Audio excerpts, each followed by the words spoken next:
Welcome to Discover Indie. Wait, that wasn't very good. Oh, Karina will probably keep it in though. Welcome to Discover Indie Film. I'm Jeff Howard, and I've got two lovely people on Zoom with me, Lauren and George Bott. How you two? Hi. Hello. And you're on Zoom, coming into Los Angeles via New Orleans. You're in New Orleans. I'm in LA. I won't be Love the it. kind of goofball to try to say Nolans, so I just kind of did. But Nobody does, by the way. No one does. No one does. No It's a local myth and a city hoax. Yep, Yeah. it is. Understood. You said it right for me. Yep. Yeah. It Well, really- I will let everyone listening know that we will, one thing about Zoom is there's a little micro delay. So if it sounds like we talk over each other, we're trying not to, but it's Zoom, Indeed. And so that's the audio quality and talking over each other disclaimer. But you're on the podcast because the two of you are responsible for the 9. In fact, Lauren was the writer director and George is the producer of the 9. It's a short film comedy that had its LA premiere at the Sherman Film Festival last December 2025, and took home the Filmmakers Award for Outstanding Short Film Comedy. And Lauren personally received the award for Outstanding Director of a Short Film Comedy. And I will add that Filmmakers Awards, those are decided by our alumni jury. We call it the Filmmakers Board, and they give out the Filmmakers Award. So it's a jury made solely of alumni, which means they're active filmmakers, people who have films on the festival circuit. Mm-hmm. Sometimes I make this joke that the selection jury, we're a horribly biased bunch of old farts. We're running a festival and we see all the films submitted, and whereas the Filmmakers Awards that you won were decided by your peers, which I think makes them even more meaningful. So congratulations, Lauren, on winning Outstanding Director, and to both of you for making the most outstanding comedy we had at that festival. Thank you. And it is such a great film. Oh my gosh. It's funny is I will share with everyone that first time I watched it, it's certainly a unique film, right? And it's very original, and it starts off and you're really not sure what you're going to get. And I actually have a little rule when I'm screening submissions as a juror, because I'm on the selection jury. I don't read anything. I don't read the cover letter. I don't look at the genre. I don't do it. I think it's up to the film to present itself. And almost immediately the 9 just won me over because I was cursing as allowed on this podcast. I was like, what the fuck am I watching? This is amazing. You know what I mean? Because it's really just, I didn't ask you if you're releasing it online or anything yet.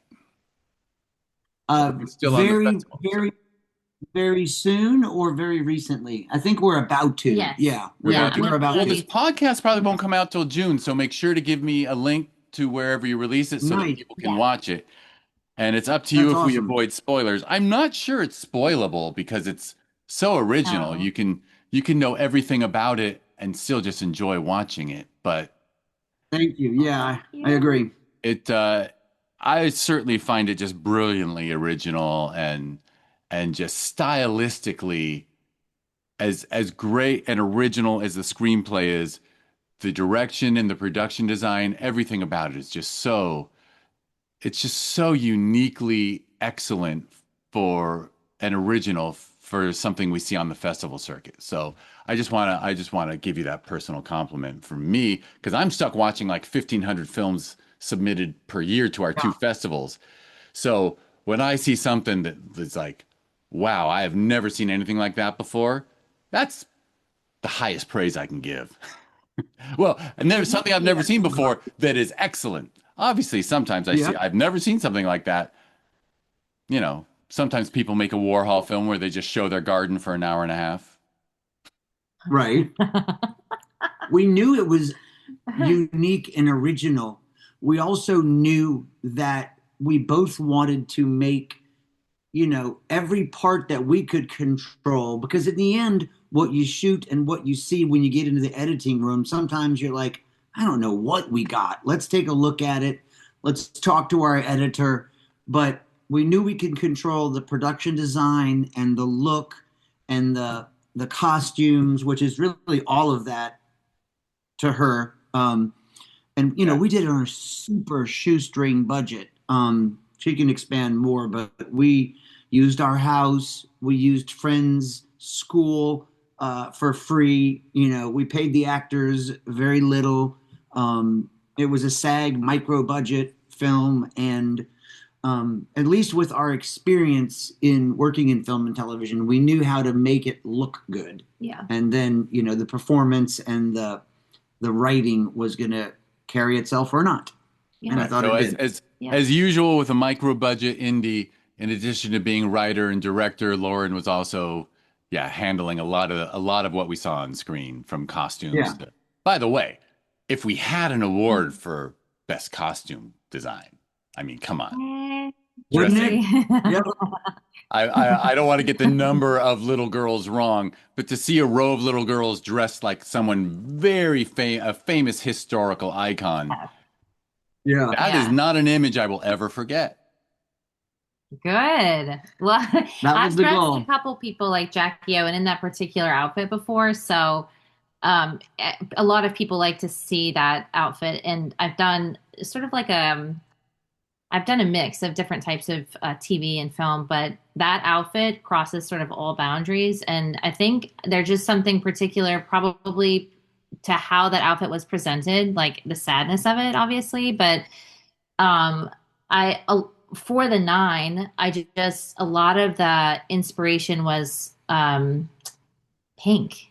Pink was like the main thing because I think, let me say this correctly. I think I wanted the girls and the image of the film to look really sweet and innocent and gentle, but then actually, obviously, the meat of the film was none of those things. So that was important for me to make sure it was like, like a sheep in wolf's clothing or whatever, but opposite. Yeah, absolutely. Yeah, because because the story is so dynamic.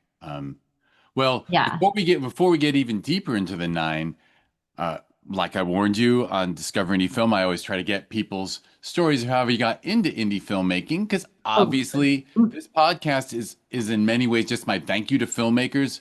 I run 2 film festivals. Thank goodness both are ranked in the top 100 best reviewed worldwide.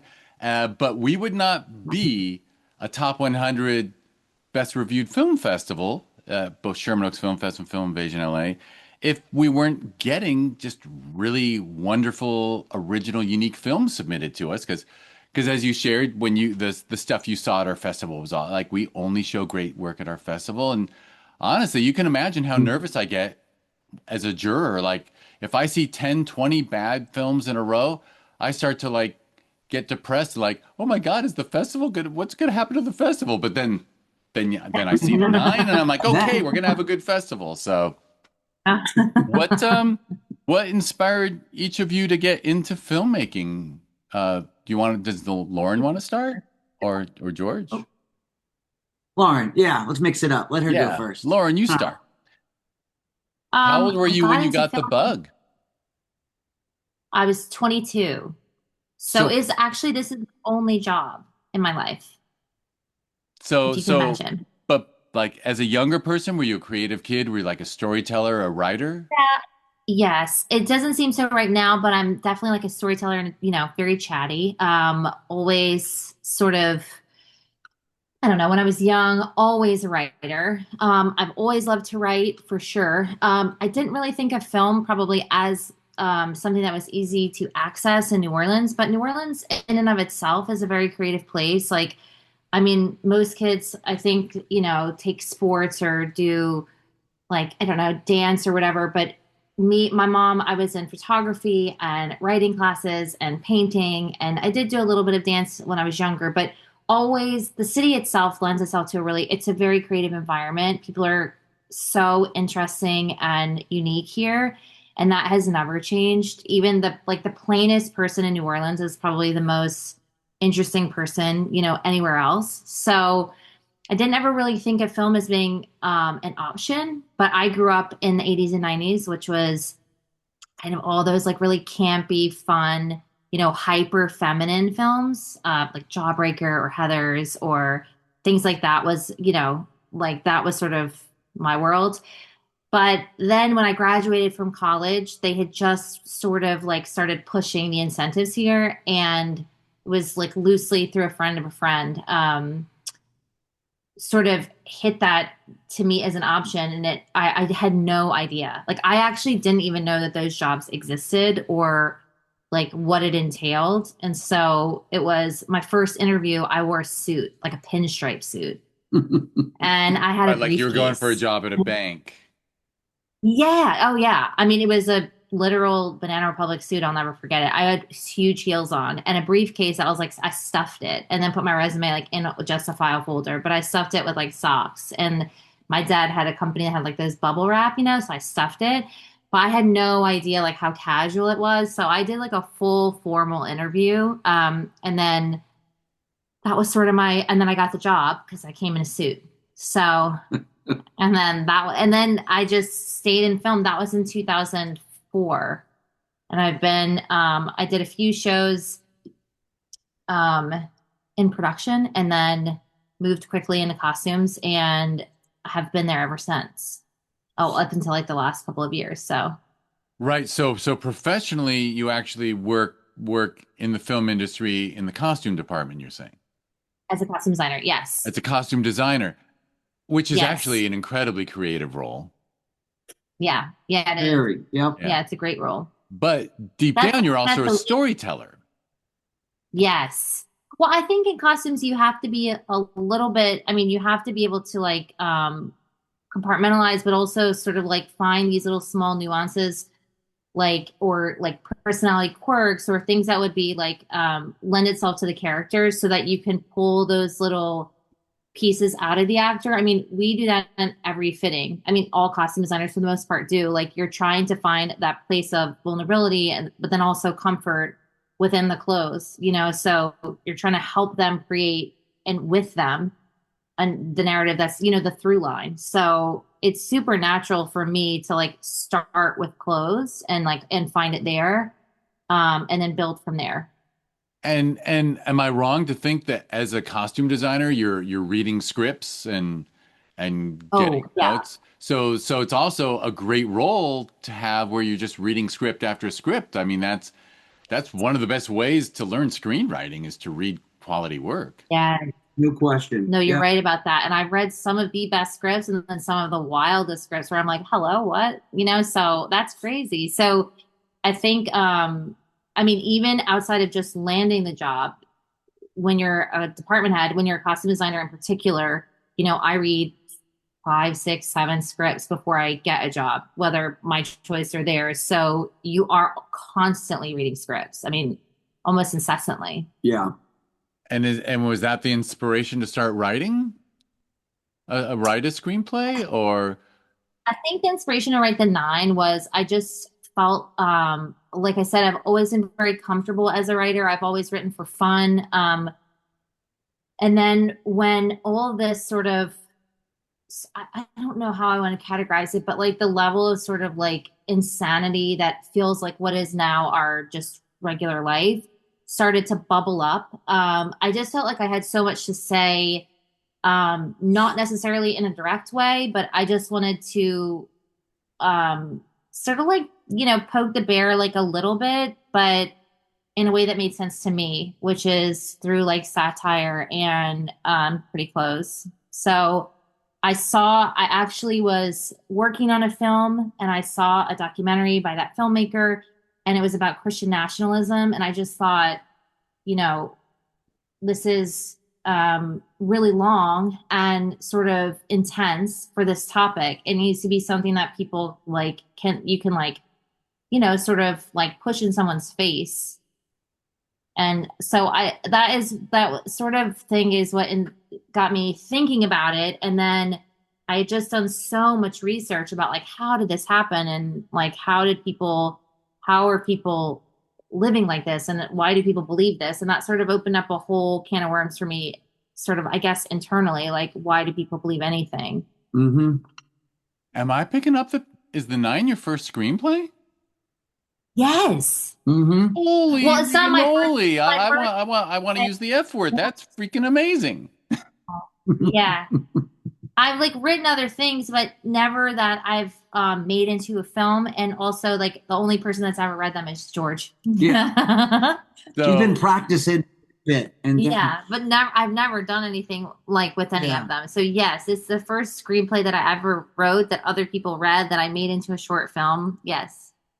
Um, to piggyback, I think we've always, because we've been married since Oh no. 09. We started dating in 06, 05, 06, and we've both been in the film. She's been, costume designer. I've been an assistant director, UPM, and we've talked about wanting to do our own stuff Mhm. for quite a while. And then COVID put us at home for so long, and I think that's when maybe some of the ideas took a little root. Yeah. And because we would take road trips and you would write journals and then write, I'm going to write an outline to write a screenplay one day about this. And Yeah. um, then their pen really started to hit the paper just after COVID. And then we had so many friends out of work, and we were like, geez, we could put a crew together and shoot anything we want for almost nothing, because everybody was just itching to get back to work. And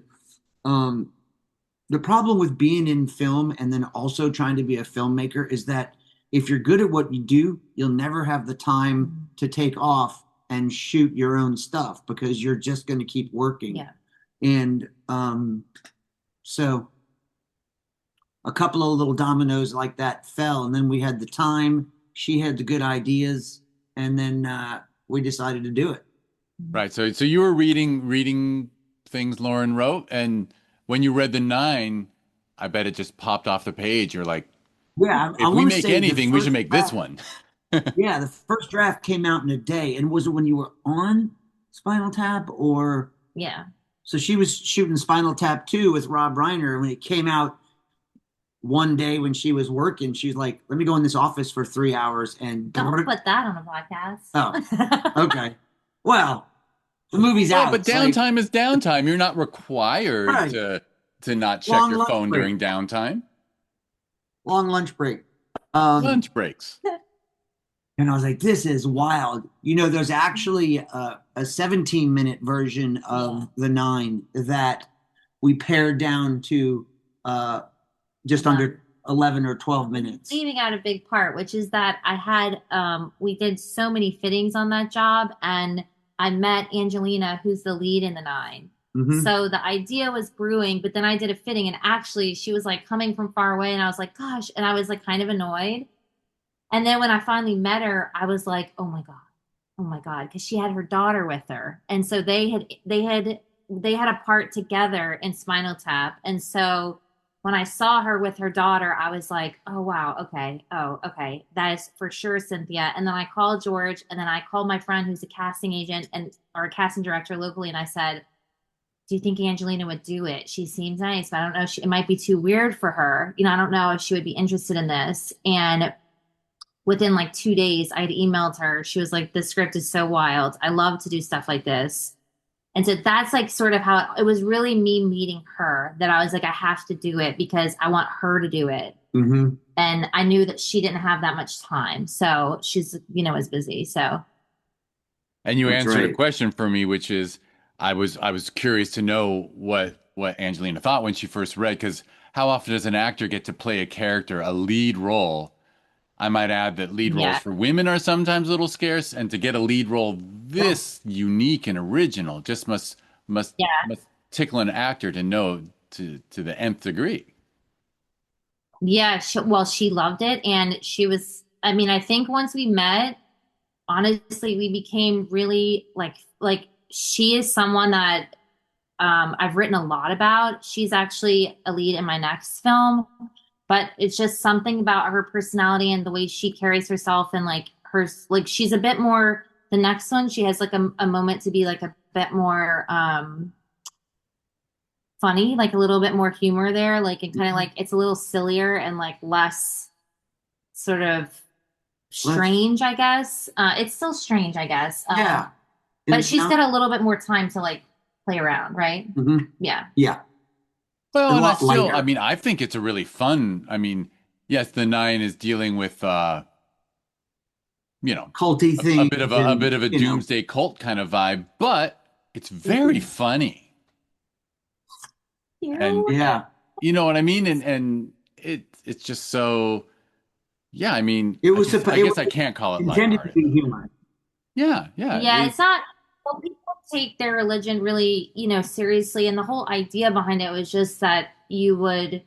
I wanted it to sound to people how it sounds to me when people explain their religion. So if you actually logically explain whatever religion that is to someone who just doesn't know anything and is not raised with a faith, and that can also extend itself to like political beliefs or just anything that you believe like intensely with a passion without maybe like an intent, like there's more faith elements than fact. Hmm. I felt like I was just trying to exaggerate that, what that feels like. exactly. Yeah. No, not to get I mean, we obviously don't want to I'm with you on that, and I respect religion, but any kind of Sure. fundamentalism, Yeah. and anyone who think, I've spent my whole life wondering why people are certain that the one thing they learned as a child has to be infallible and Right. Yeah. correct. Yeah. Like Yeah. it doesn't, I Well, and if it's you not even respect really other people's faiths, fine. I'm a bit of a correct. universality Yeah. person, but yeah, I mean, the lot when someone tries to say, yeah, whatever. I'll try not to be too No, offensive, but if we I've weren't talked about recording, I would be so offensive right now. no. It's not about the truth of the religion. It's more just like the whole perception. So it's not a battle of if it's real or not, and it's not a mockery of the validity of it. It's just sort of like a snapshot of how one would feel to the other. So it's the relationship between two people that believe very different things. So it's not necessarily to touch on if it's real or not. That's for another film. But this is just to identify the feeling of like how foreign and alien it feels to have something that you've never heard of or never seen approach you in such a way, like you said, like the way that children look at things their parents say. They look so like, yeah, like yes ma'am, of course, but like when you grow up to carry those same beliefs without any question is Hmm. Yeah, yeah, like it's meant to be probed kind of. yeah. And by all means, I would say to anyone that the film is more than anything, just it's entertaining, and it certainly, yeah, Yeah, it good. does, Okay, good. yeah. I mean, fully entertaining, and then any social criticism in it, uh, yeah, it feels more about politics and extremism and things like that to me. Hmm. Yes, yes, very much so. Yeah. Yeah. Yeah, for sure. I didn't mean to I guess the inner atheist in me got a little excited, but I should shut him up All good. Yep. No, and focus on the film. Uh another podcast. Yep. yeah, absolutely. In fact, holy moly, there could be a whole nother podcast about Lauren's costuming career, but I won't get into that because but Yes. I gotta assume that Spinal Tap 2 was the most fun one can have dressing up men of that Bunch of old. age. Yeah. Yeah. Well, it was wild. Honestly, it was a very surreal experience. So, and having all those people who they all do film in their own way, and they're all comedians, and they're all hilarious. So it was like overwhelming, actually, Yeah, I just mean, to just be legends, part of that. legends, Mhm. honestly, Yeah. legends at the sunset of their careers. I mean, it's such an opportunity. But Very much so. yeah. Yeah. Hmm. Well, and that's how the nine came together. I guess now we should shift to George and how you got into your career. Thank you. Just in, I was thinking, I was like, God, how do I even answer that? When I was a kid, my mom worked at the local PBS station, so I was always around, um, live TV and studios, kind of network PBS stuff, and so I never really thought that I would be in any kind of television or film. And then I tried a few different careers, got in and enrolled in law school and then bailed at the last second. I was trying to find a career path, to be honest with you, in my late 20s. And a friend of mine that I grew up with had started a motion picture catering company, and he knew of a CBS pilot that needed some help. And so for 6 weeks, I drove Larry Hagman, that Dallas star, and other things too, Yeah, to I and think I from Dream of set. And Jeannie's pretty iconic. exactly. And so in my downtime, because I would literally just pick him up, I would do runs during the day for him, but then I was really just watching the making of this pilot, and of all the different departments, the production, the PAs and the ADs. I thought, I'm kind of suited for that. I think I want to try that. And so I became friendly with one of the ADs on that show. And then that wrapped. Maybe a couple of weeks later, a USA Network show was starting up in New Orleans, an episodic back when they would shoot 22 episodes a year. And so I got on as a PA, like, a classic way to get in film, work your way up from PA to blah, blah, blah, blah, blah, and have been in ever since. And so for me, the start was just work. We made short films as kids in our neighborhood, like little terrible horror movies that honestly, if I watched now, I think would probably be great. But we always had cameras running around and stuff like that. But then, so it's 30 years later, having worked on a lot of TV and a lot of features and worked my way up and been a union member for, 25 of those 30 years. After being with her for a while, the itch to do our own stuff really became an itch that we needed to scratch. So that's the condensed version. That's the condensed version. And yeah, in boy, it you for remind work. me of, I mean, I don't want to get too into the how things have changed in the industry, but yeah, also the Yeah. days when TV did 22 episodes per season. It was Yeah. such a better opportunity for people to get jobs and grow into them and move up in departments, because this six No to eight question. episodes and done thing also is limiting people, right? Less experience. It's Yeah. so true. Yeah, literally less scripts to write, less episodes to shoot.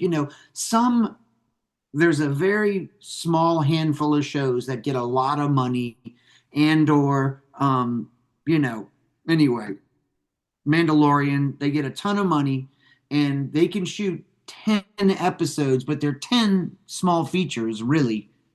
Take those aside, and that seems to be the model now.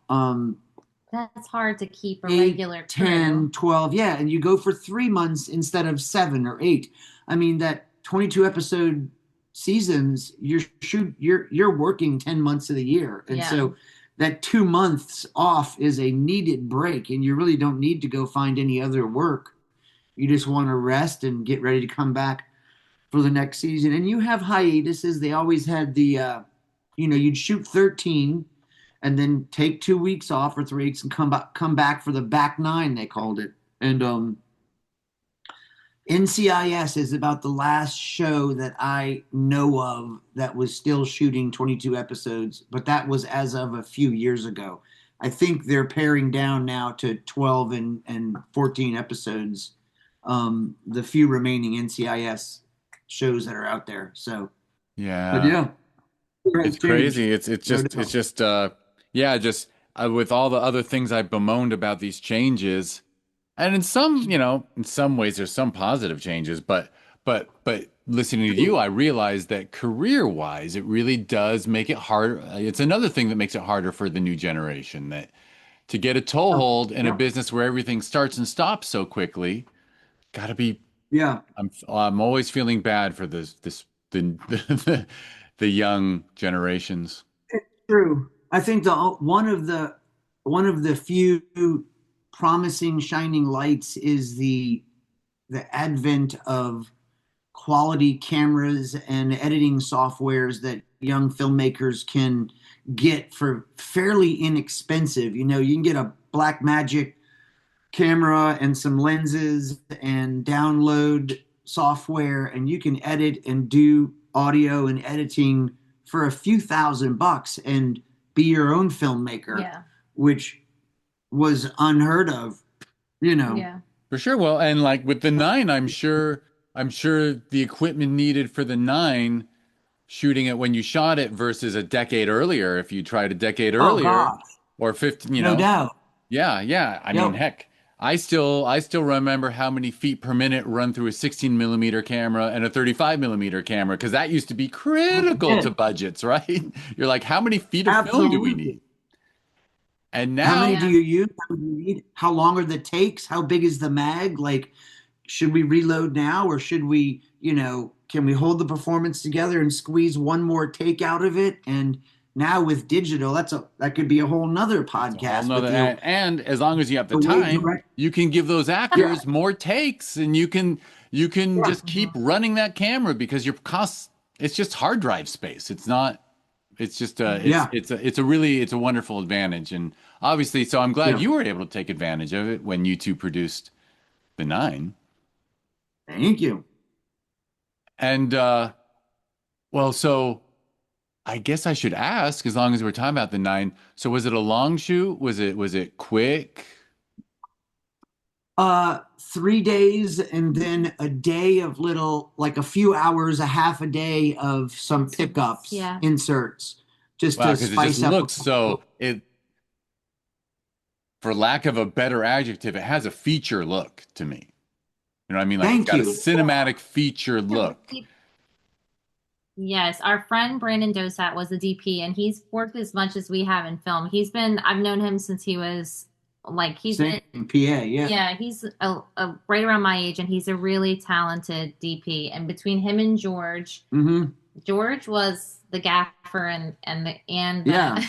We had a crew of me. Brandon had one camera on the 9. On our next one that we're editing now, we had bigger crew, raised a little yeah. money. We had a bigger crew, but yeah, it was a working crew of me and and we a had Rye. camera assistant, but Rye didn't move any lights. So No, and I begged, borrowed, and stealed We 3 did. or 4 or 5 lights and a little small grip package that I had sashed to the top of my Yeah. Jeep, and we just went for it. Yep. Yeah. Which is humbling, to say the Yeah. least. I mean, we're both department heads, and then now we're both, trying to be department heads and PAs. So it was good. It was a I nice enjoyed it. experience. Yeah, to just be free. I'm not a technician, but I can rough something in. I know how Yeah. to set up a light and aim it in the right direction.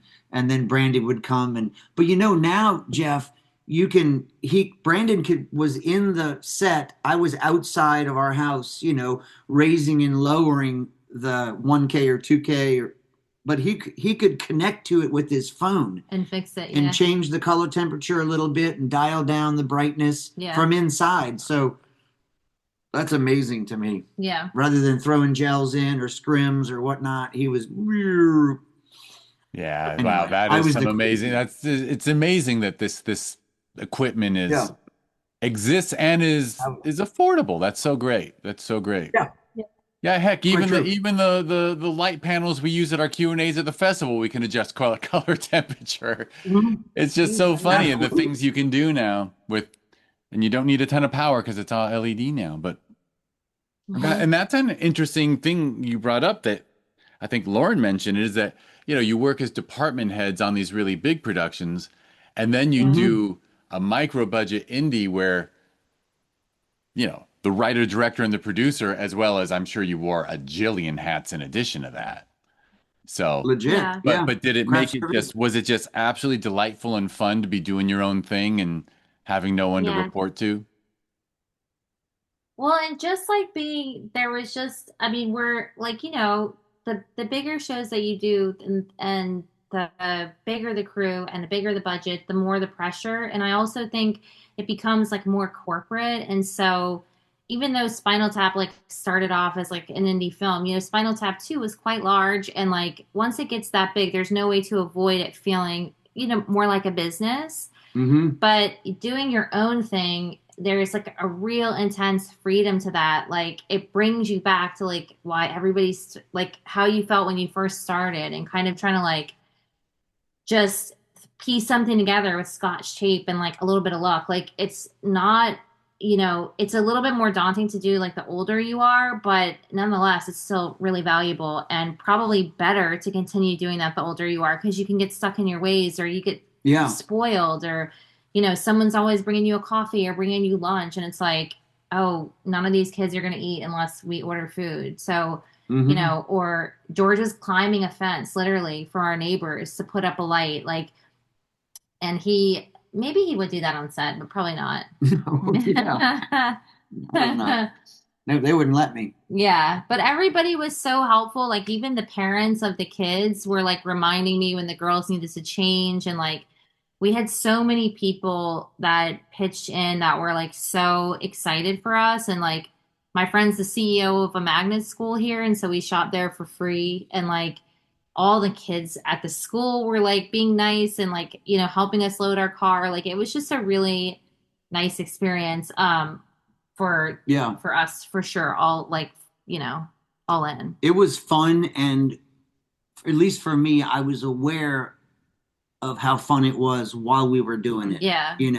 Sometimes I can imagine that you got all these ducks in a row and like, okay, we're going to shoot. Everybody's going to show up at 6 a.m. tomorrow. And you get so many things in your head to worry about that you forget to look around and sort of like just take a breath and enjoy what you're doing. You're making a small, independent short film, for the love of filmmaking, not for anything else.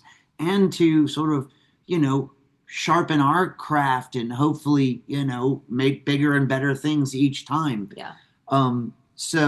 But it was a lot of fun and enjoyable even while you're doing it, even while we were, running out to get pizza at 6 p.m. for a bunch of starving little kids. So yeah, it was a good time. Yeah.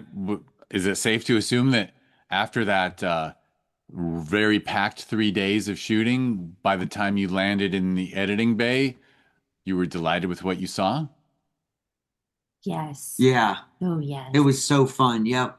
And our editor for the 9 is a friend of mine. He's worked for me before. He's also an assistant director, but has been editing his stuff and other people's stuff for a long time, 15, 20 years. So I knew all about editing, but we had never shot or edited anything of our own.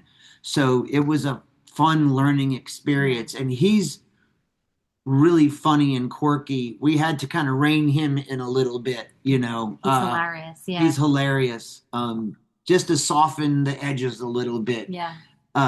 But yeah, I think the first couple of things he sent us, a minute of this or like our intro, were just like, wow. And then the music. Everyone was very invested. Yeah. So everyone put in way more time than we even expected. So I would have to attribute that number one to the work that the actors put out, but also to our work. Like people were really into it and like wanting to like help elevate it. So like Joe, who is our editor, was very invested and so nice with his time and like he put so much effort into like every single bit of it. It was really, really a great experience. Well, and giving Joe, this editor, something really fun to work on and original. Besides the fact that you were a first-time writer and director, Lauren, like this is so cool. He may never get to work on something this cool again. It was right up his alley. I think that's kind of why he went a little extra at times because he was so into it. He was check this out. You may not like it, but watch this clip. Yeah. It was like, wow, okay, love it. Yeah. That's, one less jump cut or whatever, but it was. And it really is, it is, I think it's fair to call it an auteur film. Like it has, there is definitely a visual story. There's just a unique vision there. Like when you watch films, you can, sometimes we'll get films submitted and they're excellent, but it's not like there's a unique vision, like where someone is literally saying to everybody, okay, we're going to step a little outside the norm here. Just trust me. Yeah. Yeah. And that's Yeah. clearly what you did. Well, thank you. That was the goal. So, Mhm. yeah, I And was wanting it to feel like, Not like others. yeah, like Yeah. the people when they watch it, they were like, "What?" So but good. yeah, because Win. why make Mhm. something that, well, this is obviously an Well, I argument that a feel. festival runner makes, but Yeah. we can't. I think the worst film festival of all time would be, have 30 films of college age Right. kids trying All to work right. up the courage to Yeah. call up someone and ask them on a date. Like, Right. tell a Yeah. Right. story we haven't seen before and make it look like Yeah. something we haven't seen before. And that's Yeah. what you did. And you obviously, well, and so once you finished it, did you hit the festival circuit right away, or were you less aware? Because Well, to be you honest, as people working on these big productions on cruise, I'm not sure you were Yeah. part of the festival scene, so to speak. no, we know nothing about the festival scene like at No, all. we Like, learned a good bit. yeah, I can't say that we I don't even we know if we learned that much, we to be didn't honest. deluge the festivals. I probably entered the nine in uh 15. 15, Yeah, 15 to 18 total, and I think it was in I don't know. 8 or 9. So We spent so much time. We spent obviously just the 3 days shooting it, but we spent so much time with Joe and also yeah, with my friend, our very dear friend Ted is in a band called the The generational. Generationals, and he's an extremely talented musician, and so he Mhm. wrote some original music for the film, and so he took a little bit of time. Joe took time, and so honestly, everybody was like, it was definitely more of like an experience from that perspective. And then by the time I was like ready to go to festivals, to be clear, we were just, I thought like that was it. I was like, oh, that felt good. That was really nice. Yeah, I didn't really think about the whole, like, there's a whole other world that we really are very naive to and like yeah. did not know. Hmm. Yeah, Festivals excellent. in general. Yeah, just festivals in general. I just had no clue about the intensity of it, like that, the dates, like how much it costs. Like I didn't know. We didn't know at all. Hmm. Yeah, I know. It always breaks my heart when I hear of the there will be kids who make a film and then they spend more money on their festival year than they did on the Yeah. film. Submissions. Yeah, And I'm like, truly. oh, Yep. you needed to, it's not like I can be the one to give them guidance, but also I guess I should No. mention Nathan. I should mention Nate Tate Yeah. Yes. because Yeah. because I'm not Absolutely. sure Sherman Oaks Film Festival would have had the pleasure of having your screening if it weren't for him. No, Because No. I I agree. He should was. say he made an amazing feature film called Off Ramp that I believe we did the LA Yeah, premiere yeah. of here, That's and awesome. fantastic film, fantastic. He and I hit it off a bit. And by the way, I believe that was a day, I shouldn't bring it up too much, but like that was a day that the theater had some technical issues in the beginning of the day and shifted our whole calendar, our whole day off by like 20 minutes. And his Oh film was my. closing out the day, and they wanted to kick us out of the theater to show a Wes Anderson film right after his. And I was like, this guy needs his Q&A. It's your fault. Like, Yeah, exactly. Yeah. Don't punish him. make Yeah. I Yep. forget which Wes Anderson it was, but I'm like, make those people just make them wait 20 minutes, You made Yeah. us wait 20 minutes. So Yeah. I think Off Nathan ramp. appreciated my fighting for him a little, but Yeah. I just gotta share that, like, whenever an alumni sends an email saying, "Hey, I got these friends, they made this kick-ass movie, check it out." Mhm. That's like one Yeah. of my least favorite emails because if I don't like their friend's film, Yeah. and then I know we and then I remember sending George the email and went, "Oh my gosh, you were the person who Nathan referred." Yeah. Yeah. Yeah. And it's one of my favorites in this festival. So I was like so grateful. It was Yeah. just so I That's awesome. wanted to give him a public shout out. And you must have Yeah. He did enjoyed, obviously, you've already mentioned that you've awesome. started work on another film. Yeah. Yep. We shot it. She wrote it. November. We prepped it, Yeah. shot it in November. And We have been did in seedings post. this Yeah. one. We were we got everything finished and in the hands of our editor before we left town. We were out of town for 2.5 months and then got back end of March and have been going back and forth with him. You know, I was going to say this when we were talking about the 9, and it's applicable here. On the 9, we had no money, so you really can't push people who are doing things for free to, finish editing, finish doing music, hurry up with that, anything.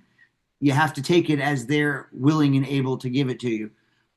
For this next one we did, it's called Prince. We had a little money, but still, you can't lean on people to hurry up when they have other jobs and our editor is editing other things at the same time. But we're nearly done. I'd say we're a couple of weeks away. He's polishing it. He and our composer are friends, so the music and the edit will be done kind of simultaneously. Nice. And Lauren directed again? Indeed. Yeah. Same relationship, writer director. The goofball of me just wants to say, too bad Rob Reiner didn't know that there was like an amazing budding director in his midst.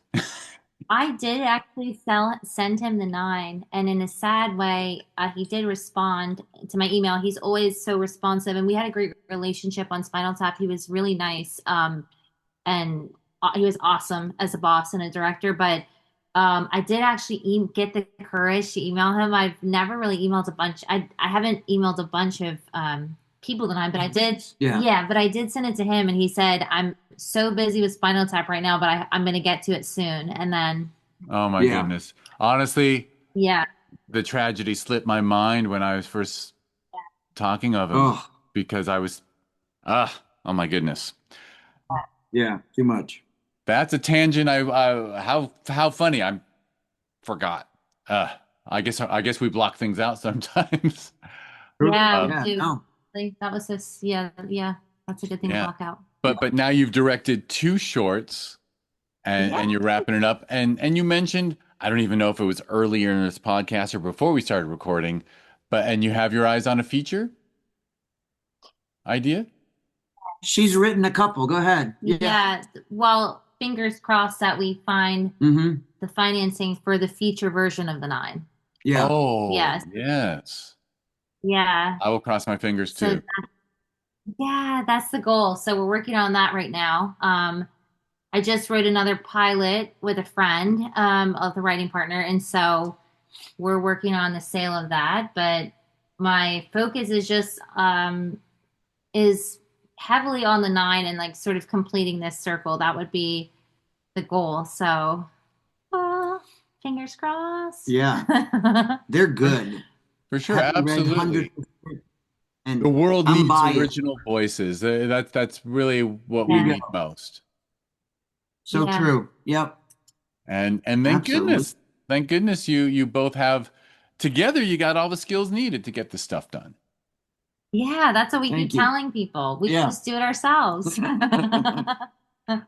And also you live in a very cool part of the country where I'm a 3rd generation Angelino, so I try to defend it with my heart. But local businesses around here are not friendly towards indie production. I know. Yeah. You walk up to you ask a school or anyone, "Hey, can we shoot here?" And they're like, "Oh yeah, 10,000 a day." And it's like, the budget is half that for the whole film. It is. Yeah. I'm sorry. Yeah. It's a little easier to get done in a place like New Orleans for sure. Yeah, for sure. Well, we're about to relocate to Madrid for a year, so our plan is to shoot some stuff there too. So we will see. Wait, is that here right? Madrid, Spain? See, yep. Oh, we're just now I'm mad because that's like my favorite city in the world. That is one of the most wonderful places in the world. It's amazing. I'm so jealous. We made a decision some time ago a year ago that we wanted to live abroad for a year or two or longer, just to get out of the States. That's a whole nother podcast, right? Politics and all that stuff. But just we've already raised, we have put 2 girls through college, and now we have a 4-year-old son. So we're 2.0 kids, another round of it. So we're going to take them to Europe and live there for a year or two or longer. And we did it. That's where we were out of town, 2.5 months, going from Lisbon to Seville to Malaga to Valencia, Barcelona, and then Madrid. And that was our favorite. So we're moving there, getting our visas. And Well, not only you good creatives, but you have excellent taste, because I've been to all those cities myself. In a former life, I was I was partnered with a travel agent, so I saw a lot of the world. And Oh my God. everyone goes on and on about Barcelona and this and that. I'm like, Madrid is where it's all. Madrid is just where Yeah, it's at. it's all beautiful. big Yeah, time. Yep. yeah, Yeah. it's really Very beautiful. Well, true. congrats. Congratulations on that. That's wonderful. And yes, raising kids out, giving them a couple years outside the USA in their lives is huge. Good. Yeah, I think so. yeah. Well, congrats Yeah. on that. All right. Well, I guess it's safe to wrap up now. Anything you want to mention before we run?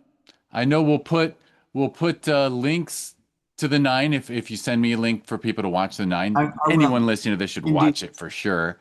And we also have I believe the Instagram. We'll put links to Instagram for both of your individual ones, as well as, by the way, I love your production company's Picky Eater Productions. I wonder what Picky Eater inspired Production. Picky Eater. Right? It's either one of you or one of the kids. Or both. Or Yeah. both. I was a very Like a little- picky eater as a kid. Yeah, a little play on taste. It's like you could be a picky eater or you just have good taste. Yeah. Bada Well, bing. I'd like to think of myself as a picky eater when it comes to cinema. Yeah, Yeah, see? for sure. Yep. Yeah, I Yeah, don't it's like not- everything. Right, as you shouldn't. Mm-mm. Like, give me blue cheese and Brussels sprouts and stuff with weird tastes. That's what I want. Yeah. Uh, All right. Well, we'll Agreed. put those clickable links. We'll put those clickable links in the show notes, and I will wrap us up as I must. But thank you both for chatting with me. This was really a lot of fun and a pleasure. And Thank you so I can't much. tell you how much I appreciate your film. Just bravo. Oh, Looking thank forward you. to seeing more. Thanks so much. That's awesome, Jeff. Thank you so much. Thank I you. appreciate it. And to everyone listening, so check out those links in the show notes. If you want to learn more about this podcast and the things that grow from it, just go to discoverindiefilm.com. On social media, it's always at DIFwins. But I quit social media 1.5 years ago. So my wonderful podcast producer, Karina, if you message us through social media, Karina sees it. I lurk a little, but I really do my best. Like, I didn't delete the apps off my phone, but I got to scroll a whole bunch to get to them. So that's discoverindiefilm.com. If you want to learn about the film festivals that I mentioned, you go to discoverindiefilm.org. That's the nonprofit that runs Sherman Oaks Film Festival that we hold every winter, and Film Invasion Los Angeles that we hold every summer. They're both in the top 100 best reviewed list by filmmakers out of 14,000 festivals in the world, so we're proud of that. And so that's discoverindiefilm.org. And I'll mention that I call those two sister festivals, and this year they got a cousin.